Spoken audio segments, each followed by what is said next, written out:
I have thoroughly been enjoying Update 35 The Return of Carn Dum this week. I started by playing through the Angmar Reborn epic quest line. The storyline ties in nicely with events taking place in the St. Lure the Poison Garden, Tarsgar the Vile Apothecary, and Sagrath Lair of Vermin. Sadly though, the story stopped short because the Ross 12-person raid is not out yet, and it was the next instance to be completed for the storyline. I was a bit disappointed when I learned that there were absolutely zero landscape quests in this update and that all were just instances. And Before the Shadow, they leveraged landscape features to create special missions for, which I thought was a good way of leveraging their digital assets.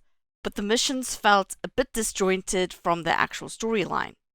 In Return to Carn Dum, they tied the instances in well with the storyline, but neglected the entire landscape, so they took a shortcut. I do question why they would go to all the trouble to create a map of this area and then not have landscape quests. Maybe this is something to look forward to in the future? Who knows? Not having these landscape quests was a big letdown. Even when the Fall of Khazad-dûm raid dropped, we had ample landscape quests to do in Azanul Bazaar. This made it feel more like an expansion than just an update. Seeing what we've gotten with this update, I feel like it is totally overpriced at 1,495 LOTRO points, compared to the content that we've gotten in the past. Now yes, it is free to VIPs, but if you're not a VIP, that's a steep price to pay. I'm a completionist, and this is why I'm playing this expansion. But until we see what the Ross raid is going to be like, and the benefits from the loot, I don't really feel like this update is worth the LOTRO points. To get to the new area is easy. You just travel to Westbury, then stable to Estelden, and then to Bale of Arc. I don't even know if you can actually ride to the new area through the landscape, because there is no questline that leads you there. You just get a letter in the mail, and then once you get there, you just talk to Soltak to get the story started. They did at least give an incentive for Endgame raiders to do this content, and that is that it drops some nice class items and jewelry upgrades from Hidden Hoard. It also drops Crimson Thistle, which is a new ingredient in a recipe that also drops from these instances. It's obviously for cooks because it's going to be food. But taking a look at the stats on some of the new armor pieces, my excitement varies. There are some pieces that are nice, but I wouldn't sacrifice my Hidden Hoard set bonuses for them, and other pieces are just complete junk. To be completely honest, I predict these 3 and 6 mans are going to go the way of Shaka, where people will farm them for the embers.